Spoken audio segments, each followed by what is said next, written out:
ईश्वर में अनन्य विश्वास रखने वाले सभी भक्तों को मेरा सादर प्रणाम।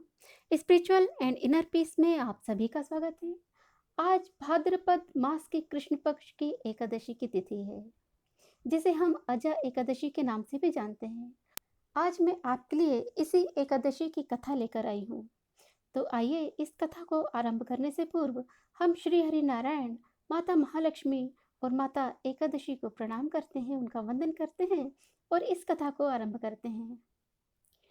कुंती पुत्र अर्जुन बोले, हे जनार्दन, अब आप कृपा करके मुझे भाद्रपद मास के कृष्ण पक्ष की एकादशी के विषय में बतलाइए। इस एकादशी का क्या नाम है तथा इसका व्रत किस प्रकार किया जाता है, इसकी विधि बतलाएं। इस व्रत के करने से क्या फल की प्राप्ति होती है, कृपा कर आप मुझे विस्तार पूर्वक बतलाएं। तब श्री कृष्ण जी कहने लगे, हे पार्थ, भाद्रपद मास के कृष्ण पक्ष की एकादशी को हम अजा एकादशी के नाम से जानते हैं। इस व्रत के करने से समस्त पाप नष्ट हो जाते हैं।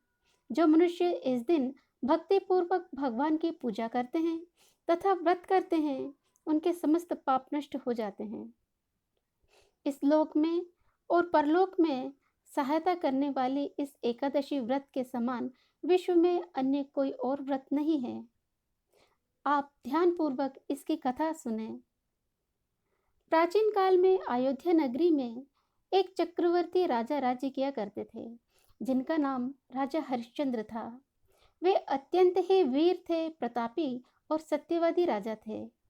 देवयोग से एक बार उन्होंने एक स्वप्न में देखा, जिसके अनुसार उन्होंने ऋषि विश्वामित्र को अपना समस्त राजपाट दान में दे दिया।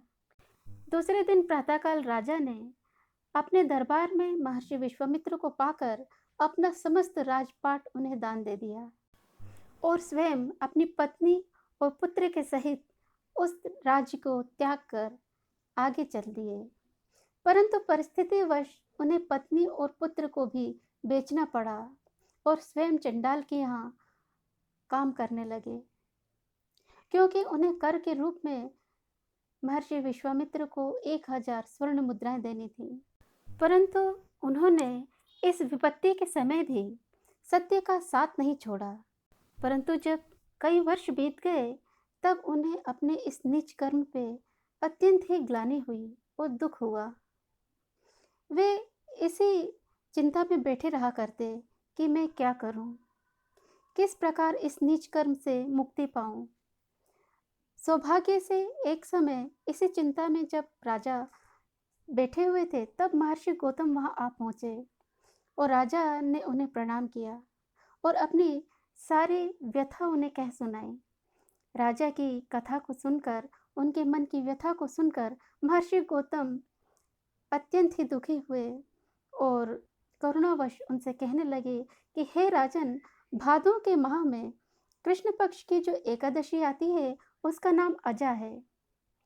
आप इस एकादशी का व्रत विधि पूर्ण करें और रात्रि को जागरण करें। इस व्रत के प्रभाव से आपके समस्त पाप नष्ट हो जाएंगे। राजा ने गौतम ऋषि की बातें सुनी तो उनसे इस व्रत की विधि विधान पूछा। तब महर्षि गौतम ने राजा को समस्त विधि बतला दी। जब भादों का महीना आया तो कृष्ण पक्ष की एकादशी को राजा ने व्रत रखा और विधि विधान के अनुसार इसे संपन्न किया तथा रात्रि में जागरण किया। दूसरे दिन जब राजा ने इस व्रत को पूर्ण किया और इसका पारण किया, तब उसने देखा कि उसके समक्ष ब्रह्मा, विष्णु और महेश तीनों ही खड़े हैं। इंद्र आदि देवता भी वहां खड़े हुए हैं तथा उनके साथ उनका मृत पुत्र भी जीवित खड़ा हुआ है तथा स्त्री भी वस्त्र और आभूषणों से सुसज्जित होकर खड़ी हुई है। व्रत के प्रभाव से उनको पुनः राज्य प्राप्त हुआ। वास्तविकता में यह महर्षि विश्वामित्र के द्वारा राजा की परीक्षा ली गई थी, किंतु अजा एकादशी के प्रभाव से उनकी यह परीक्षा पूर्ण हुई और राजा इसमें खरे उतरे तथा अपना राज्यभार उन्होंने पुनः संभाल लिया। अंत समय जब आया, तब राजा हरिश्चंद्र अपने परिवार के सहित स्वर्गलोक को प्रयाण कर गए। अतः हे पार्थ, यह सब अजा एकादशी का व्रत का प्रभाव था। जो मनुष्य इस व्रत को विधि विधान पूर्वक करते हैं तथा रात्रि को जागरण करते हैं, उनके समस्त पाप नष्ट हो जाते हैं और अंत में वे स्वर्ग को प्राप्त करते हैं। इस एकादशी की कथा के श्रवण मात्र से ही अश्वमेध यज्ञ का फल प्राप्त हो जाता है। कथा का सार यही है कि प्राणी को ईश्वर के प्रति पूर्ण निष्ठा रखनी चाहिए। कठिन परिस्थितियों में भी जो सत्य का मार्ग नहीं छोड़ते हैं, वे स्वर्ग के अधिकारी होते हैं। सत्य की परीक्षा कठिन परिस्थितियों में ही होती है। अतः ईश्वर पर पूर्ण विश्वास रखते हुए सत्य का पालन करें और धर्मनिष्ठ बने। तो ये थी आजा एकादशी की व्रत कथा। आज के लिए केवल इतना ही। इसके बाद हम अपने किसी अन्य वीडियो में फिर मिलेंगे। तब तक के लिए आप सभी को मेरा सादर प्रणाम।